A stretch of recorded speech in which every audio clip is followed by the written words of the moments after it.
Have you ever walked into a crowded room and instantly felt your energy disappear?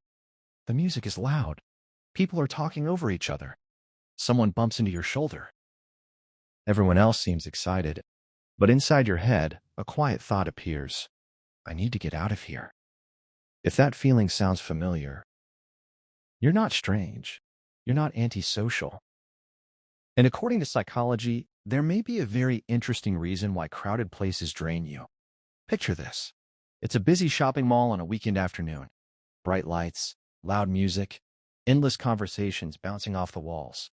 People move in every direction. Some are laughing. Some are rushing. Some are staring at their phones while walking.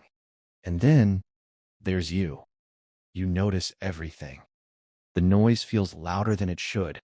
The air feels heavier. Your brain is working overtime just to process everything happening around you. Meanwhile, someone next to you says, I love this energy. And you think, energy? This feels like chaos. So what's going on here? Why do some people thrive in crowds, while others feel exhausted after just 10 minutes? The answer lies deep inside the psychology of the human brain. Let's start with something simple. Your brain is constantly processing information, sounds, faces, movement, conversations, lights. In a quiet room, this is easy. But in a crowded place, your brain receives thousands of signals every second. Psychologists call this sensory overload. It's like opening 100 browser tabs in your mind at the same time. Some people's brains filter this information effortlessly. Others process everything.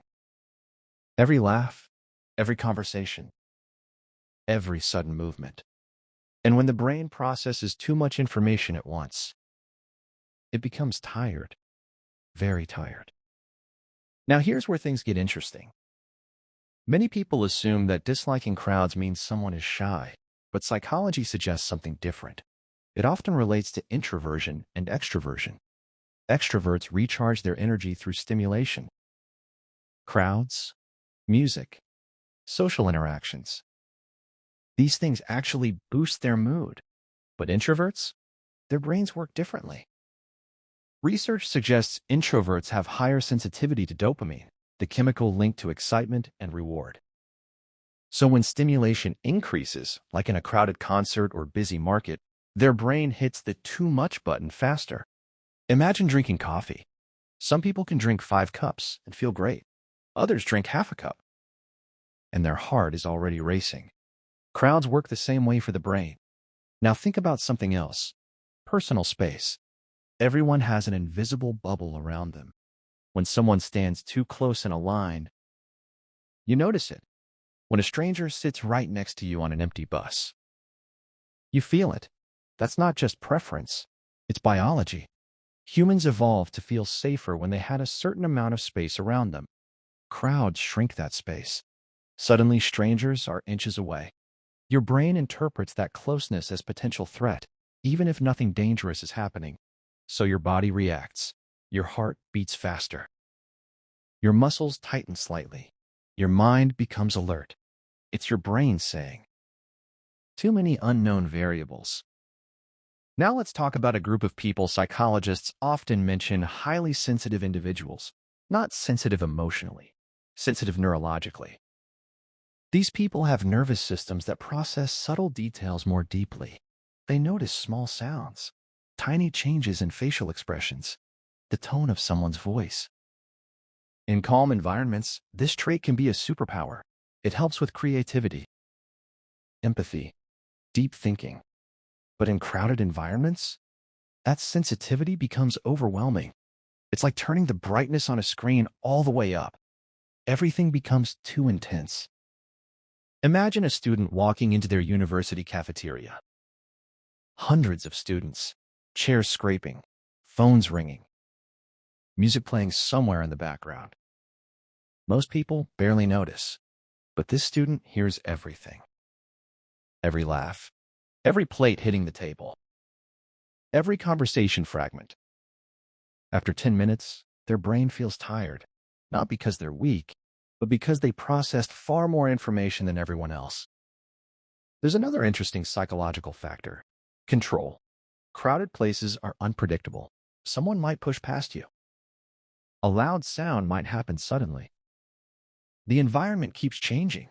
For people who prefer calm, predictable settings, this unpredictability feels stressful. Think about the difference between a quiet cafe and a packed subway station. One feels controlled, the other feels chaotic. Your brain prefers environments where it can predict what will happen next. Crowds remove that certainty. Crowds also come with social expectations. You're surrounded by people. You feel watched. Even if nobody is actually paying attention, your brain still asks questions like, am I standing weird?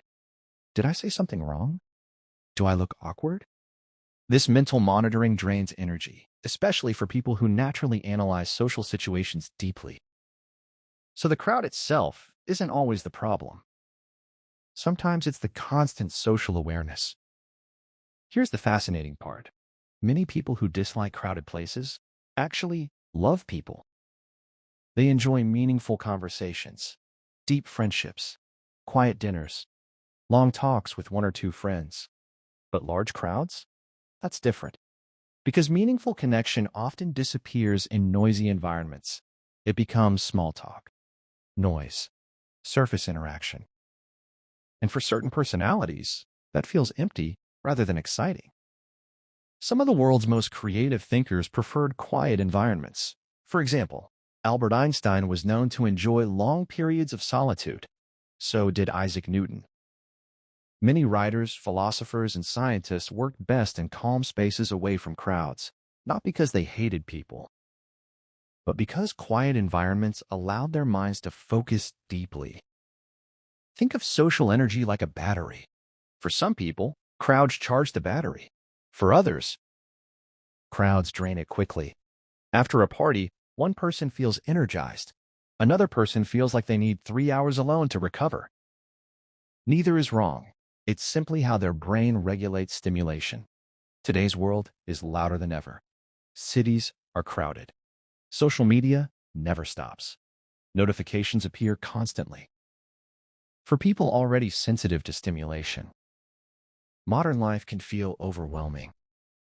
That's why quiet spaces have become more valuable. Parks, libraries, nature trails, cozy rooms. These environments give the brain something rare: silence. So if you've ever avoided a crowded party, left a busy mall early, or chosen a quiet corner instead of the loud center of the room, it doesn't mean something is wrong with you. Your brain might simply be wired to notice more, feel more, and process more. And sometimes, the most thoughtful minds need the quietest spaces. In a world that often celebrates noise, speed, and constant activity, there is something powerful about people who appreciate calm. Because silence is where reflection happens. Creativity grows, and the mind finally gets room to breathe. If this video made you see crowds, and maybe yourself, a little differently, consider subscribing for more videos exploring the fascinating psychology of everyday human behavior. Because sometimes, the smallest habits reveal the biggest truths about the human mind.